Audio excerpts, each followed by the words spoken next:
Hello, and welcome to this edition of Herbalism As Activism, Stories of Healing, Justice, Resistance, and Change. I'm your host, Garlic, of the Living Medicine Project.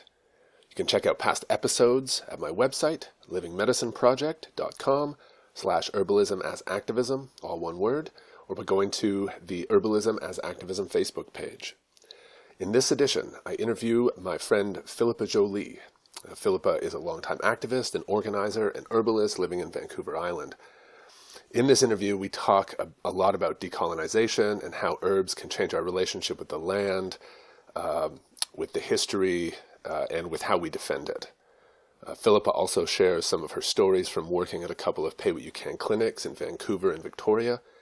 And we talk about some of the challenges that we share in terms of balancing our value around accessibility to herbal medicine and the need to make a living as practitioners. She shares some of the behind the scenes about how the two pay-what-you-can clinics that she worked at tried to manage that. So I hope you enjoy this interview with Philippa Joly. While I watch the madness of the world below, and she laughs and tells me that it's temporary, underneath the wild garden waits to grow. Hello, and welcome to this edition of Herbalism as Activism, Stories of Healing, Justice, Resistance, and Change. Today I'm interviewing my good friend Philippa Joly, who's an herbalist on Vancouver Island and a longtime activist, and I am really excited to gab about herbs as activism. So welcome to the show. Thanks for being here, Philippa. Thank you. So let's just dive right in, and I would love to know how do you do herbs as activism? Yeah. How do you not do herbs as activism? I suppose that's a valid question. Well, I mean, wow, there's so much. I feel like just the basic elemental thing of reconnecting a human with a plant can be revolutionary for people. When people realize that not only is there a healing capacity in plants and that humans have had relationship with plants for, eternity, but when they realize there's a sentience in the plants and that there can be a new forging of relationship, there's this opening that happens for people where they feel less alone, they feel less afraid, and there's an empowerment when people realize, wow, there's plants growing all around me who can be my allies. Mm. It can be huge for people. Absolutely, yeah. Yeah. Yeah, go ahead. I have a quick story on that. And yeah. I had a student come back to me after she'd taken my 7-month class, and she was from England, and she had to go back to visit. I don't remember what drew her back, but she said she was nervous about leaving, and that she wasn't quite sure why. And she realized a couple of days before she left that it had to do with all of the plants that she had befriended locally. Mm-hmm. And then she was like, oh, I'm going to go back, and it's going to be challenging seeing my family. And, that whole, I don't know a lot of the details, but I can imagine the whole reunion with family after many years. It's stressful, even if it goes well, right? And so she had this anxiety, and then she flew to Heathrow in London and was driving out in the country. She said she was about an hour outside the city, and just kind of trying to integrate the travel. And she looked out and saw plants that she knew. She saw burdock, and she saw wild carrot, and she said that she started to cry because in that moment that she realized that she would never be alone again. Because wherever she went on this planet, there was going to be, in this case, probably European introduced plant that she would recognize. Yeah, that's an interesting point, Garlic. Because, I was just reading "Braiding Sweetgrass" by Robin Wall Kimmerer, a wonderful book. But yeah, she had this little section about plantain and how in it was kind of known by the natives up and down the coast and throughout even North America as white man's footsteps, because it followed very quickly wherever the settlers came. But that because it was kind of a gentle and unassuming kind of visitor, they didn't mind it. And that now it's ubiquitous. You can find it almost anywhere in North America. And that it is fascinating that all these plants that are kind of seen as invasives or introduced species are also plants that we'll probably be able to find almost anywhere in a similar kind of ecosystem or latitude, you know, in the world. And just like white people. But there's this relationship that you can form, and they can be allies. Yeah. And yeah, it's fascinating. Yeah, I get calls, I don't know, once or twice a year, people will call and say like, hey, do you offer any classes on, you know, like native plants? And I usually say, well, I just teach about all of the plants that are around here. And there's this, you know, this exoticization of native culture within non-native communities. And people are often like, oh, but I want to learn about the native plants. And I was like, and I always bring up dandelion. I say, but like, don't you want to know about the potency of dandelion? Right. And they're like, yeah, I totally love to learn about dandelion. And I was like, well, then you can't restrict your frame to just non-native plant or to just native plants, because you're going to miss them. Right. Right? You're going to miss the comfrey. You're going to miss the plantain. Yeah. You know, and I think there's some concern that I have when I think about that.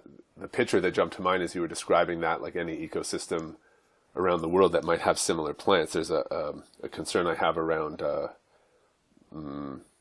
lack of diversity. Especially botanically, and what they're finding now is that with the invasive species research, is that that the native plants don't actually get killed. Their population decreases when something like a garlic mustard comes in, but that the other plants are still there. Yeah. Within a couple of years, their populations kind of bounce back and they form a new balance within the ecosystem, as opposed to simply the perspective that invasive species are bad because they're colonizing these areas and killing native plants. It turns out that after 10 or 15 years, then they haven't actually killed the native population. Interesting. I mean, it's a charged topic, and I'll actually be doing a whole episode of the podcast just on the sort of the controversy around invasive species. Oh, great. I can't wait to hear it. Yeah, that'll be interesting. Playing a lot of email tag with the person who I'm trying to interview for that. Right. Yeah. But so you mentioned, going back to the initial question I asked there about like how do you do herbalism as activism, and I'm hearing a lot of kind of the personal decolonization work that comes with changing your relationship with the living world around you, and that plants are one of the inns that you use. Yeah. But I also know that you've done a bunch of like political organizing, and that you used to work for the Compassion Club in Vancouver. And, you know, it seems like that, I'm curious if you use herbalism in your, I don't know, more activist-y activism. Yeah, right. Yeah. Well, you know, so it's not just about the personal improvement or personal healing, totally. but collective healing. Yeah, definitely. I mean, my work at the Compassion Club, well, it was amazing because I was able to work with people from many different backgrounds, and because it was a pay what you can clinic, similar to, I also ran a clinic at the Native Friendship Center in Victoria that was also pay what you can.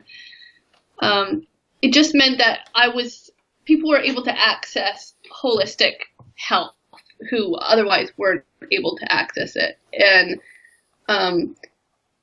through that avenue, this sense of kind of personal empowerment for the clients that would come in was huge, but also as almost as a collective membership. The clients were able to find ways to kind of to grow, to to, what am I trying to say? To tap into their own sense of agency over their healing. And so that is another kind of personal side of it, but it was big for me in that I saw a lot of clients feel transformed towards action in their own lives, and then that would kind of spiral out again into their worlds, their communities, and it was just a great sense of kind of the trickle-down effect, that when you create a space for healing or education or empowerment or action, it keeps going out further into the world. So that was really inspiring. Right. To see that ripple effect. Yeah, for sure. It sounds totally inspiring. Yeah. Oh, yeah. To see that, one person improving their health and then seeing the people around them getting a sense of empowerment or some kind of juice from that. So transforming. Yeah. And then also, I mean, I've done a lot of work around decolonization, mostly for settlers or, people who identify as settlers or white folks. And part of that work and the way it kind of ties in with herbalism or with plants is just having people realize that we all come from somewhere. We all have histories, and we all have ancestors, and we all have stories of displacement and of being of displacing. And herbs kind of play into that plants, I would say, play into that in the sense that the plants also have stories of displacing or of being displaced, and people are able to kind of, some people who maybe are resistant to the idea of decolonization or haven't quite figured out how to see themselves in relationship to the settlers, are able to see, okay, well, the plants do this. What happens when plants do this? And then kind of are able to turn around and look at themselves a little bit more through a new perspective. And that's been really neat. I've taught a fair amount of workshops that ask that question of what does it mean to be a settler, or what does it mean to be living here on land that's not ours? And, it can bring up a lot of hard stuff for people. Yeah. Yeah. Yeah, that's interesting. So herbs is a way, or helping people develop relationships with plants where you are, it sounds like that's an in to talk to people, as well as for them to see a different, like to have a shift in their own perspective. Yeah, totally. Interesting. Yeah, it's been neat. And I mean, something I love about it is that I feel like I'm constantly learning from the plants and the people that I work with as well. Yeah. So can I ask like a kind of behind the scenes question around the business? You said that you worked at the Compassion Club and that they offered pay what you can. And I forget what the other place was that you mentioned, the Native Friendship Center? Yeah, in Victoria. Okay. So how did they actually manage to do pay what you can? Like, did that affect your rate as the herbalist? It certainly did. It did, eh? Okay. I mean, yeah, my work at the Compassion Club, I was making $16 an hour. So that's totally not a livable wage, especially if you're commuting there from Denman Island like I was, or if you live in Vancouver. I mean, right. Yeah. So a lot of what I brought to the work, or what I took home from the work, was the fulfillment of seeing change in people. Right. And knowing that what I was doing there was having a greater effect than just on that one person, that one client that I was seeing. Right. The Compassion Club is the wellness center where I work as a clinical herbalist, is funded by the other side that sells medical marijuana to the clients. Right. So even though I didn't have any direct interactions with the medical marijuana side of things, that was able to fund our work. Right. In the wellness center. And as far as I know, it's the only place in North America that has a wellness center attached to a medicinal marijuana dispensary. I don't know specifics. I think there might be one or two other places that have tried something similar, not nearly to the kind of far reach that the BC Compassion Club Wellness Center has. Right, because they've got herbalists and Reiki practitioners and acupuncturists and energy healers and all kinds of stuff. And a huge apothecary that they're also able to do for more or less a pay what you can. Yes, yeah. I mean, so business-wise, though, I guess I'm just trying to get a sense because, before we turned on the record button today, we were talking about how you're starting your practice. Yeah. And I talk to a lot of young herbalists. There are times when I struggle with this myself about how to promote myself as a clinical herbalist. How do you promote yourself and balance these things about like wanting to get paid well for your work? Yeah. and wanting your work to be accessible to people when it's not covered by health insurance, when even private health insurance doesn't generally cover herbalists. And again, a separate topic. My hope is that they never will, actually, because I want to make sure that herbalism stays as a folk remedy or a folk tradition and doesn't get institutionalized the way that the TCMers and the midwives have gone. Totally. I know that is definitely another topic. And the other topic there is that I was having a conversation with another friend the other day. It's about, well, why are people calling themselves clinical herbalists and what does that mean? But maybe that's another part too. But yeah. I mean, I'm really struggling with that. Yes, it's like that, what we were talking about also before, okay, do I own property even though I don't believe in property? How do I balance the quote unquote having to make a living in this capitalist system that I didn't choose with what feels authentic and full of integrity for me in terms of what a living is and making a living and sharing livingness with the rest of the world. So it's definitely a quandary I have. And, I mostly have been offering a sliding scale to clients and I do a lot of trades. Right. And, it's easy for me to do that on the island I live on. It's small enough that there's already often some kind of relationship established. Mm-hmm. When I think about running a clinic where I'm paying for clinic space and having to really kind of put myself out there, both energetically but also monetarily, I do need some kind of financial exchange, and it pains me that I do, and yet here I am in this world. And so, I mean, my hope is, and I'm, the starting of this kind of more official journey is that I will have enough clients that can pay the full fee, that it will balance out, a certain amount of clients I could see every month who can't pay the full fee. I don't know yet how that's going to go, but that's my hope. Right.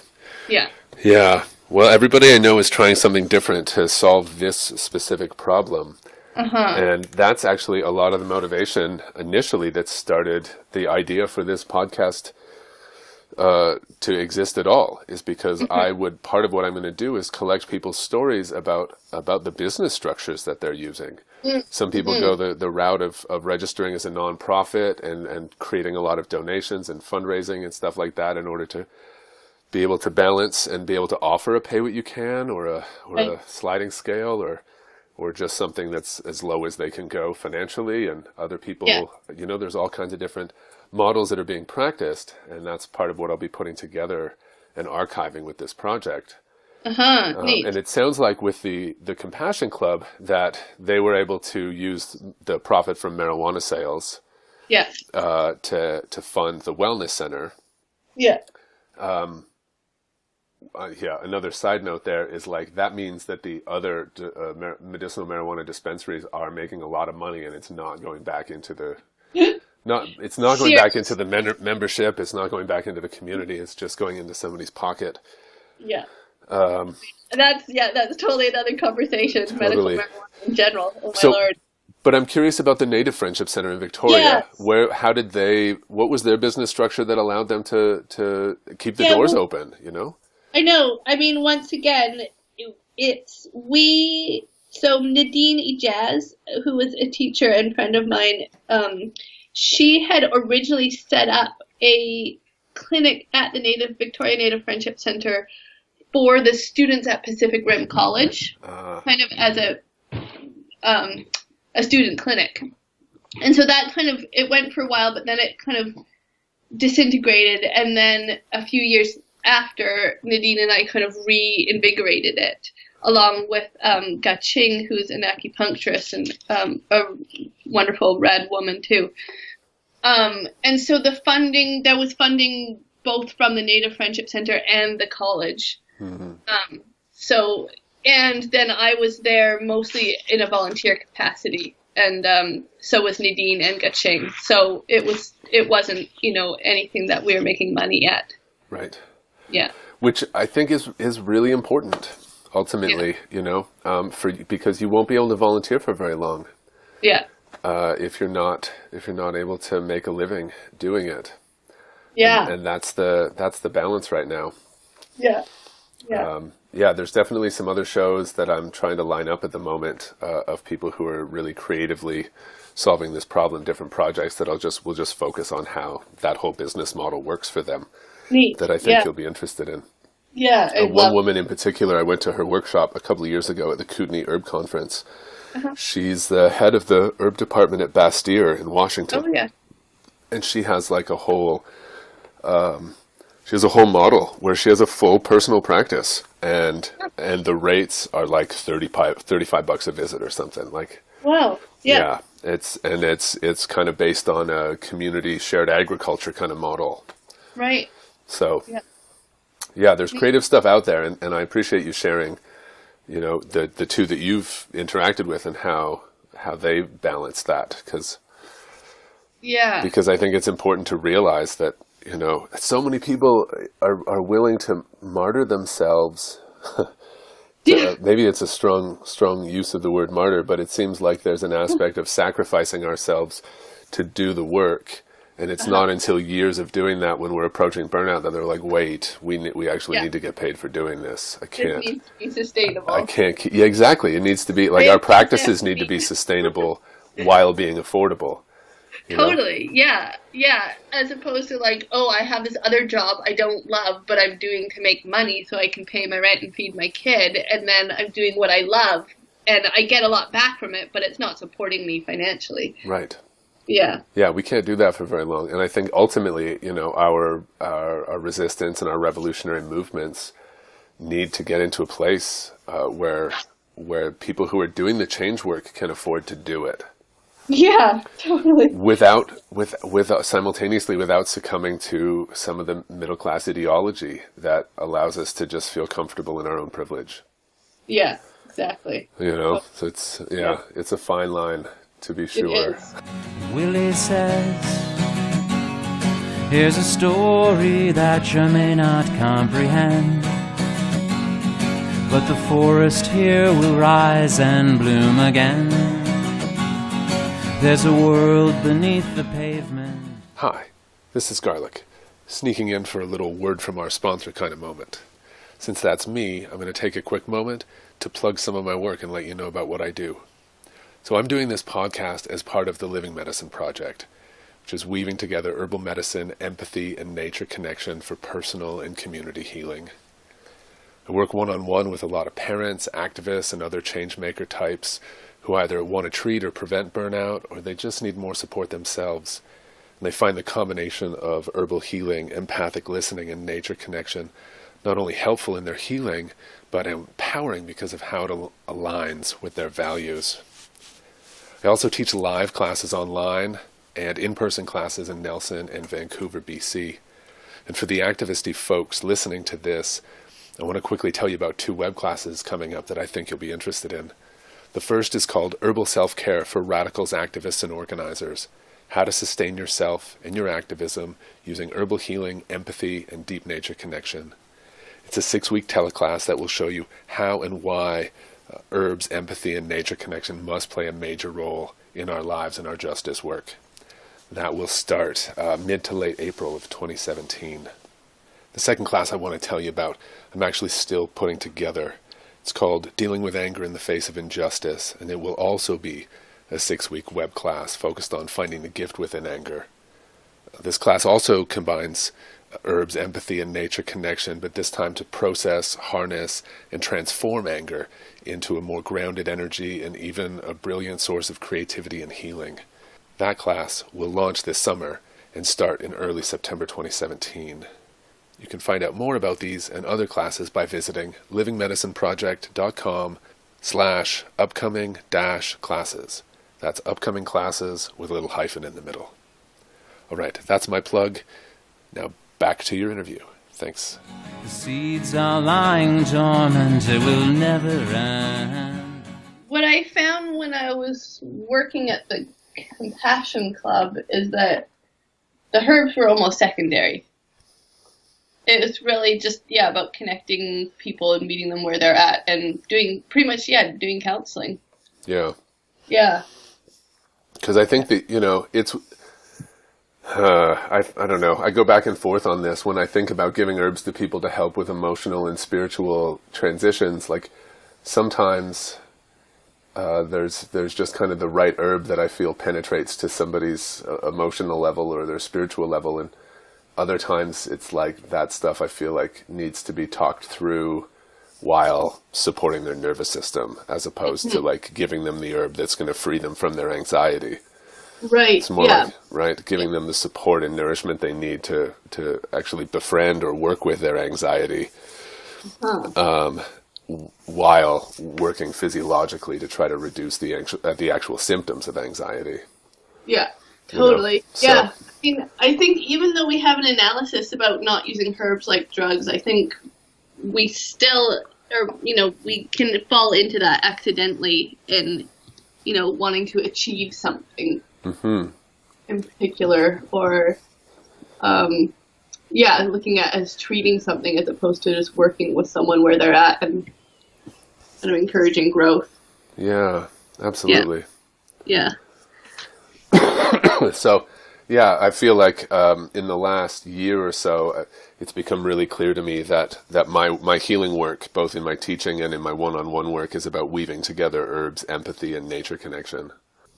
Yeah, that piece about blame and also about self-responsibility and just how we see ourselves in the world, I think is so crucial for shifting people's perspective about what needs to change or how we invoke change, or how we think about taking care of ourselves. Yeah, and I think, part of the decolonization work is actually to free ourselves from the idea of kind of the limitations of blame culture and the framework that I guess I understand blame and shame as these tools of patriarchy and oppression. And so being able to work with our own self-talk, the shoulds that we place on ourselves, the judgments that we have of ourselves. Because almost everybody I know, if they're really honest, they'll say that, like, if they heard somebody speaking to somebody else, or if somebody spoke to them the way that they speak to themselves, then they would identify it as abuse and they would intervene. Right. Yeah. But we talk to ourselves, we abuse ourselves emotionally in these ways, we create these expectations that are just unachievable, and then blame ourselves for not achieving them, and it just creates this suffering, which ultimately creates the disease that if they don't come to us until they've got the disease for the herbs, then it's this connection between mind and body really needs to be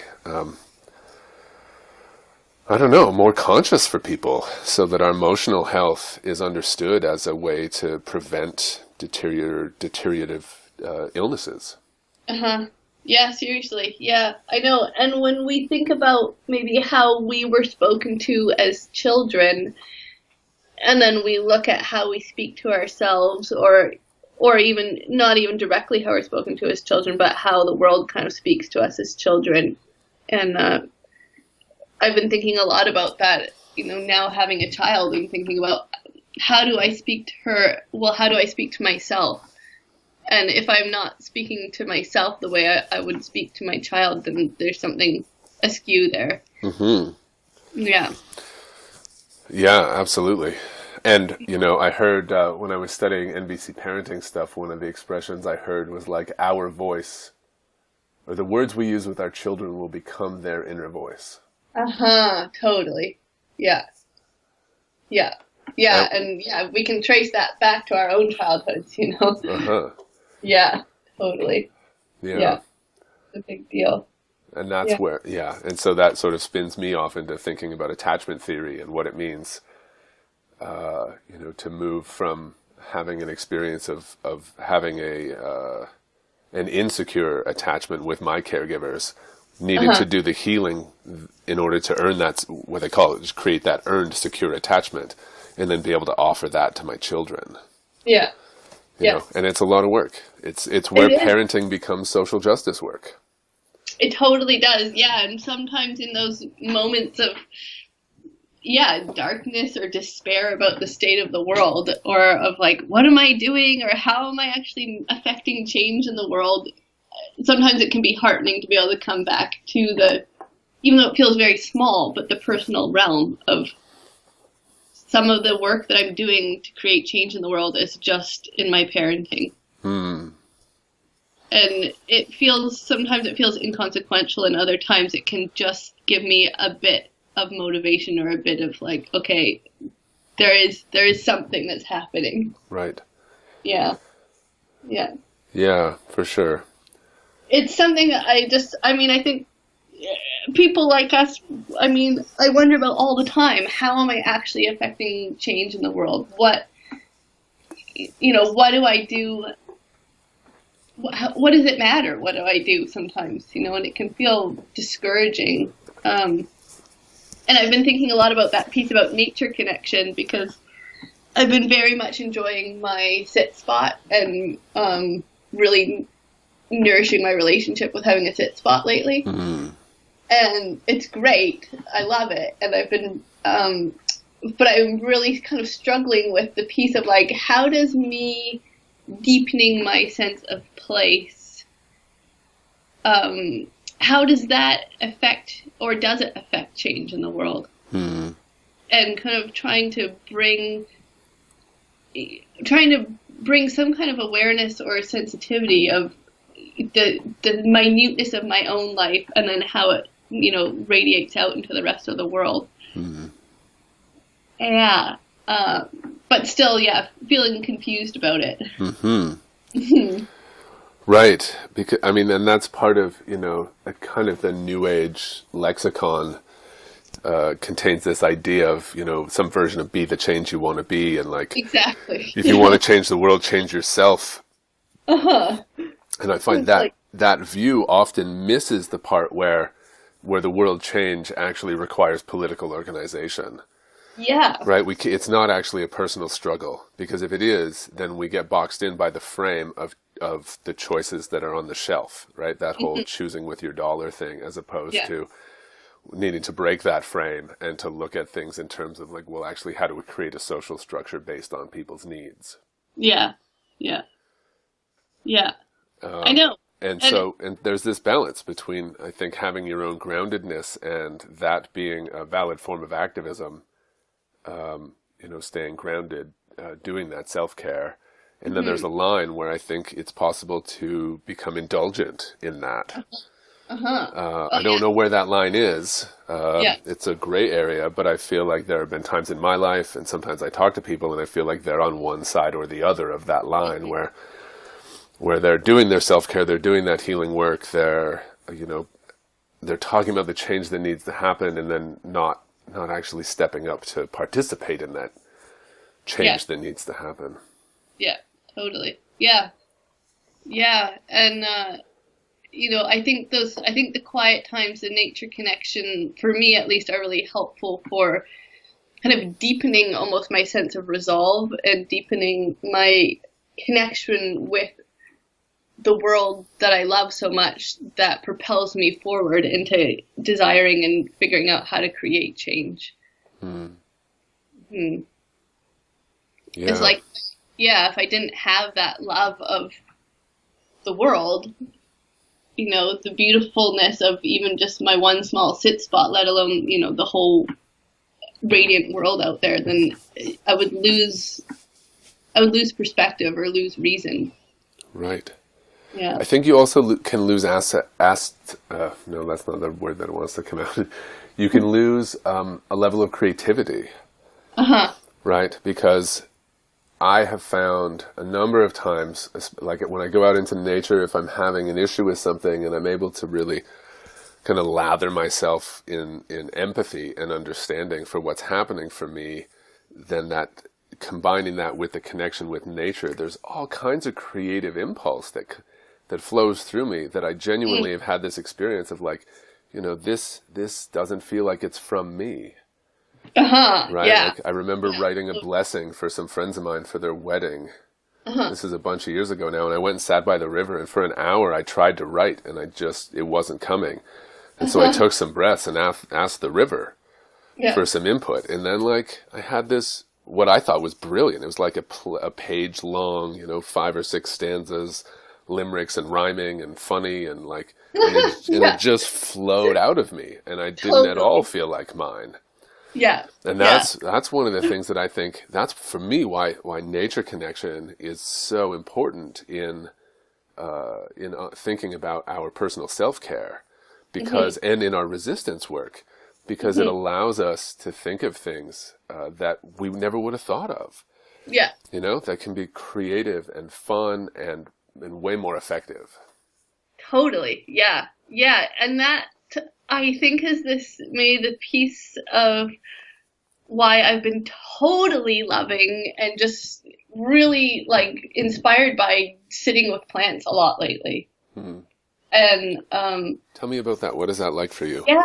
Yeah. Well, I mean, I've always loved sitting with plants, and it's something that I haven't always prioritized. But in November, I went down and hung out with my friend and herbalist Mimi Camp, who lives outside Bisbee in Arizona.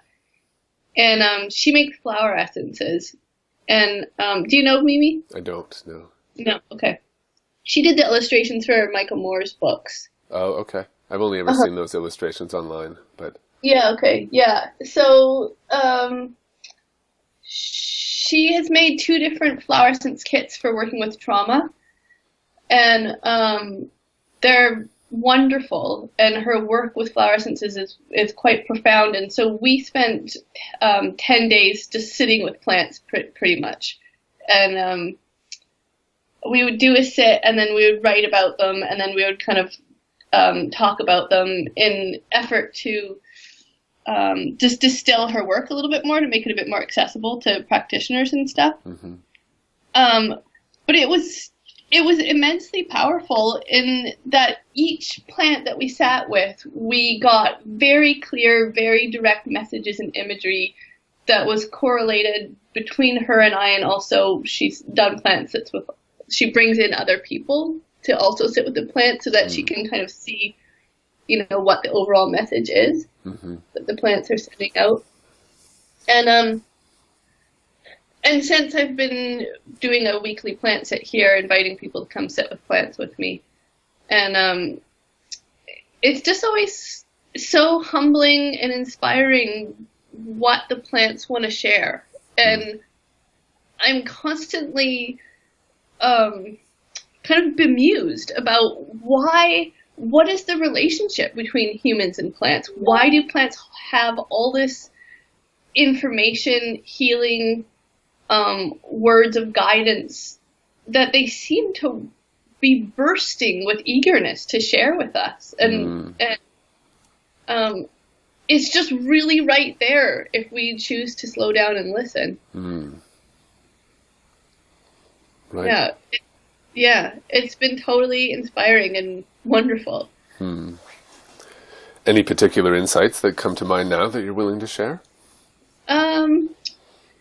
Yeah, well, let's see. The most recent plant or tree that we sat with was cottonwood. And there's a beautiful stand of cottonwoods. There's not that many cottonwood on the island, which is surprising because it's so wet here. But there is one stand by an old farm, and we went and we sat, and what we all really came away with was, I mean, there was quite a few things, but was the sense of that we're not separate, that we need community, we need family, we need friendship to create an ecosystem. And the cottonwood, they grow in what's called colonies, or they grow from runners. So one tree or one stand of cottonwoods can be actually quite old because they'll just keep growing from the roots. And they're all connected underground, and sometimes we can't see that connection. If we look just on a superficial basis, it looks like they're just individual trees, but they're actually all connected. And there's so many signatures there with, the leaves creating healthy soil, and the rotting trees creating housing and homes for animals, and so on and so forth. But there was this feeling of movement, of upward movement that we all got from the cottonwoods, and this sense of kind of possibility, joy, and that to be able to give, sometimes we have to let go. Yeah, and it was beautiful. Right, yeah. And we see that a lot in the cottonwood, right? So I lived in Vancouver for a bunch of years, and every spring there's a big windstorm. Yeah. And the cottonwood branches, they scatter. They fall off so easily. There's such an abundance with that plant. I know, and it happens when the buds are ready to be harvested. It's just like the relationships that are, that are happening all the time are so beautiful to be able to see them like that.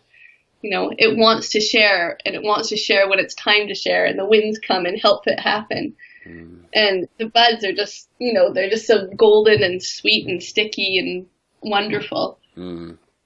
Yeah, it's one of those plants that I feel is such a good introduction for people to this idea of plant spirits having some part of the teaching or some part of the healing. Because just the presence of that, I teach that class every year in my herbal integration course. It's the first plant that I teach people when I'm teaching how to sit with plants. It's the first one we start with. So I've had more than 100 people go through my 7-month course and sit with that plant specifically. And so I feel like I have because of that, I have all of this input, all of this information from hearing 100 people feedback what that experience was like. And there's something about it that is like, almost everybody describes the sense of ease, like they're getting this really nourishing hug. Yeah. From that plant, and you can smell it. There's just there's a warmth and a sweetness and an ease that comes just with the fragrance of the cottonwood resin in the air, let alone like actually having some concentrated salve of it, Yeah, totally. Yeah. Oh yeah. And when I was sitting with it, this recipe came to me, making a golden salve, and I had just harvested some Devil's Club, and so I tried making a new salve with Devil's Club bark and cottonwood and turmeric. Whoa. And yeah, my house just smelled like rich decadence almost, Yeah. Those smells mingling together in the slow cooker. That sounds marvelous. Have you used it for anything yet? Well, I just gonna put it with beeswax this afternoon, so I haven't salved it. I've just given a massage with it so far, and it was great. Yeah. And a few weeks before, we sat with usnea, which also, like cottonwood, has this way of giving itself in relation to the wind. That the time to harvest usnea is the stormy time when it's shaken down from the trees, and even though it grows so slowly and in a lot of places doesn't grow at all, where it is abundant, it wants to be harvested and used. And I had a really neat kind of experience that I hadn't gotten from usnea, even though I've sat with it a few times before, was about its kind of capacity to in its helpfulness for respiration, for lung stuff, there's a lot of affinity with lungs and grieving, you know, and what I got from it is that we can use usnea to help either connect with current grief or past held grief or even ancestral grief. And we can either use it like a poultice and actually put it right on our lungs, almost in this kind of soothing, comforting, healing way. Or we can even try drying it and burning it like a smudge. And as we breathe in the vapors, we're able to open and release held grief. And it was neat. Yeah, it was neat because one of the other women I was sitting with, they were saying that, well, a while back they had been house sitting for me, and one of my chickens had died while they were house sitting, and they are vegan and very, very, very in touch with and in tune with animals and animal suffering, and they had to bury this chicken of mine, and it was quite emotional for them. And where we were sitting with the usnea was actually kind of close to where they had to bury the chicken. And they were saying that all of a sudden, as they were sitting there unconsciously until we were actually sitting down talking about it, they felt this grief around that incident with the chicken kind of just lift and resolve, and they were able to kind of like just exhale it. It was neat. Wow. Yeah, it was a neat experience. But usnea in general, just, you know, with its slow growth, with its desire to grow where the air is clean, usually in old trees, there really does feel like there's an affinity with ancestors there. And maybe it's also something that I've been thinking a lot about is, you know, when we're asking for permission to harvest plants, who are we asking and how do we ask? And ancestors come up a lot for me. So, yeah, it was neat to kind of have usnea come along and maybe be an aid that way as well in learning how to ask ancestors for things. Yeah. So can I ask what your personal ritual is with harvesting plants and getting permission? Yeah, well, I guess I don't have any set thing that I do all the time. If I know I'm going to harvest a specific plant, then I try to, you know, like the day before or the night before, I try and just send out an intention to those plants and to that land that I'd like to come harvest them. And if I remember the night before, I also set an intention in my dreams to dream about the plant or to,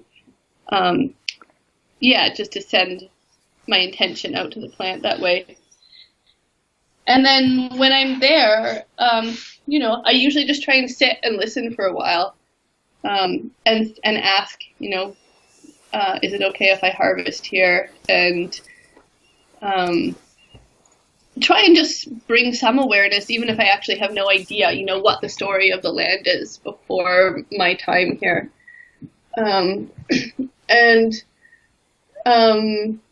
There's some places where I know whose traditional territory it is, and some places I don't. But most places I harvest from, I don't have a relationship to the people whose land it is. And so it's often a challenge for me to figure out how do I ask in a respectful way. And so I guess that's where I just really do try and connect with the ancestors and even the descendants of the land base. You know, sometimes I leave an offering and sometimes I don't. And sometimes I hope that just my presence and my relationship with the plants is an offering of love to the earth that keeps wanting to provide us with gifts, even though we keep fucking her over pretty much. Yeah. And oftentimes plants, I mean, my experience is that plants are so joyful to be remembered and recognized for what they offer and what they give, that there's kind of almost this reciprocity in being able to see them and honor them for who they are by taking them and using them for medicine. Mm-hmm. Right. Excuse me. Mm-hmm. Yeah, I get that sense sometimes when I'm harvesting plants as well. It's Mm-hmm. almost like I cultivate that sense of gratitude within myself for what the plant is giving me and what that will mean for myself and my family and my clients. Mm-hmm. But I feel like there's a gratitude that's coming from the plants sometimes of like, some of the traditional teachings that I've received say the plants are waiting for us to remember. Oh yeah, totally. And so, yeah. And so I've had experiences that seem to support that. Yeah. Yeah, I always remember going on a walk with a Saanich elder north of Victoria, John Elliott, and him saying that the plants miss being spoken to and sung to in their own language, in the language that they would have understand. In that case, Sanchothan is the language there, and I don't know the traditional languages, and I don't know how to sing the songs, and I don't know the songs of the plants, but what I do know is that they miss being spoken to. Mm-hmm. And so even just creating a relationship of acknowledging the plants and saying hello and, asking permission or introducing myself or whatever it is, just being with them, it feels really important. Mm-hmm. Yeah, agreed. Yeah. The plants are lonely for us to reconcile our relationships with them. Right. Yeah. Have you had many experiences with usnea, sitting with usnea or anything like that? No, zero. Actually, usnea is a plant that I know a number of herbalists who revere it, but I don't find it. It doesn't. Yeah. It doesn't make itself present for me. Oh yeah, interesting. And I guess, in part, I think it actually, the places I've lived don't have high densities of it. Vancouver didn't have much usnea around. Yeah. And Nelson and the Kootenays don't seem to have a lot of usnea. Right. But there's some really great treasures here that I adore. I bet. Because of sitting with OSHA, or the local OSHA, which is technically Ligusticum cambii, with my class last fall, there was just a huge download of information about using OSHA to integrate trauma. Oh, interesting. So I've started using it in drop doses in my first aid kit. Neat. Yeah, because I feel like there's an acceptance that even just a single drop of the tincture can help to bring to somebody when they're in that state of trauma and like rejecting the present moment's reality. Right? There's that stage of just disbelief where or refusal to believe that this is what's happening. Totally. I find a drop or two of OSHA just like helps with acceptance and that like, okay, this sucks and this is actually happening. And I have to deal with it, or I have to be present with it. Yeah. Yeah, that's great. That's really interesting. Yeah. Neat. But I've yet to find anybody else who uses it in that way. Yeah. Well, the thing that I'm just so fascinated by with kind of plant spirit medicine is there seems to be some consistency, with what the plants are sharing or offering. And yet, there's so many plants that we don't talk about using that way. And so it's really hard to know, like with your example of OSHA there, would OSHA share that same kind of knowledge or experience or wisdom or teaching with someone else, even if, say, it wasn't necessarily relevant to someone else or they weren't thinking about it from the perspective of healing trauma, or like I'm just fascinated. How is the message of each plant so universal, even though they can be quite specific as well? Yeah, well, it's funny because it's both. There are universal traits that you hear people talking about, but there's also a huge diversity of how people have used it. Mm-hmm. You know, if you look at your pojar, or I guess that's not the one for the Northwest. I can't remember. Yeah, it is. Yeah. It is the pojar. Oh, it's pojar and McKinnon here, isn't it? Yeah. Mm-hmm. For the coastal one anyway. The one in the Kootenays isn't written Oh, by right. the same person. But both of those, I think that one's called the interior in southwestern BC or something like that. Yeah. Southeastern BC. Wait or something. Anyway, yeah. Anyway, so what's her name? Turner from the University of Victoria there, who is this wealth of knowledge, probably has interviewed more elders from indigenous cultures along the coast in BC than any other single person. Yeah. Right. And so like apparently she's a lot of the traditional use of various plants in those books, at least the ones in this region, are from her. And if you look at the traditional use, there's some of those plants, there's a huge variety. Right. And so I think that goes to the teaching that different plants offer different healers different traits or different parts, different ways to heal with them.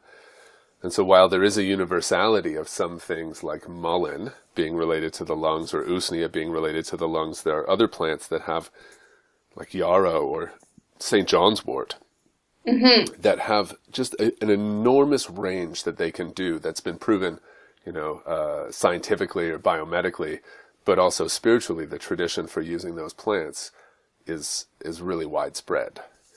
Yeah. Yeah. And so my answer to your question is I don't have a clue how the plants decide what's going to be shared with who, how universal or how specific that information is going to be. Yeah. What I know is that part of our decolonization work is being able to really trust in the relationship and the communication that we have had with a plant without allowing doubt to erode the potency of that communication or that teaching that we've received. Yeah, definitely. And for me, maybe one part of why I love sitting with plants with other people is, and especially as I'm kind of helping people to see that this is a way we can learn from plants. I've gotten this feedback too from students saying, it's so amazing to be validated by, here I am sitting with Mahonia. It's a plant I know nothing about. I didn't even know plants could talk to me. And then as we're sharing in the circle after, we're all getting similar information. It's so validating for people. Like, wow, I can trust this inner voice or this ability to listen or this ability to receive knowledge from someone who's not a human being. Right. Yeah. And I've always found, because I teach something similar where we sit with the plant and then we debrief it together, and to see people, that moment of people's eyes being like, wow, you just said something word for word that I had written down, or like, yeah, totally. that fits so precisely, and they're blown away because it presents empirical data that even their logical mind can't dismiss, because, there's no hallucinogen taken before you go to sit with the plant. And even if there was, it's pretty unlikely that you're going to have mass hallucination of the same stuff. Right, totally. Right? And so, it starts to present evidence of like, wow, there's something deeper here. This plant, this plant actually might be sentient. Right? And that moment starts to shift people's understanding of reality. Yeah. The nature of nature starts to shift at that point. Yeah, something can really begin to open there. And it's like, for me, those little moments, those big moments of opening can be where this kind of new, almost liberation happens, where people can release the confines of living in an anthropocentric world. And that they don't even realize that's what's happening, until it gets opened up. And for me, that's that's a key element in kind of our survival and in our desire for change and in my practice in life, is that I'm just one species in this whole web of species, and we all need each other. Right. And we're all sentient. Right. Yeah. Yeah. It's interesting you talk about the frame being anthropomorphic there, and I really like Stephen Buhner's phrase where he talks about it actually being that the world is mechanomorphic or mechanomorphized by the scientific worldview, that everything is a machine as opposed to everything is a living, inherently intelligent being. Yeah. But in either case, I mean, whatever language you use, that the phenomenon is the same, and people start to understand that things are bigger than they realized. Totally. Yeah. Yeah. Yeah. And that there's so much more at stake, but there's also so much more that's kind of holding us or working with us. We have so many more allies that when we realize that we're not alone in our species, we can draw on our relationships from other species. Well, thank you so much for your time today. Thank you. It's been a blast. I hope we get to chat some more soon. Yeah, that would be great. The seeds are lying dormant, it will never end. All right. That was Philippa Joly, mother, activist, and herbalist. And I'm your host, Garlic, of the Living Medicine Project. Like so many great activist meetings, I like to end this podcast with some action items for you. First, I want to invite you to subscribe to the podcast, to check out the show notes and past episodes by visiting livingmedicineproject.com/herbalism as activism. In the show notes for today, I've added Philippa's new Facebook page for her private practice, as well as the links to the BC Compassion Club Wellness Center and the Victoria Native Friendship Center. Second action item, I want to encourage you to grab a few friends and try what Philippa was talking about in terms of sitting with plants. To start out, everybody does a solo sit with a plant. Make sure you all pick the same species. And then get back together and share what that experience was like. It's really an amazing practice.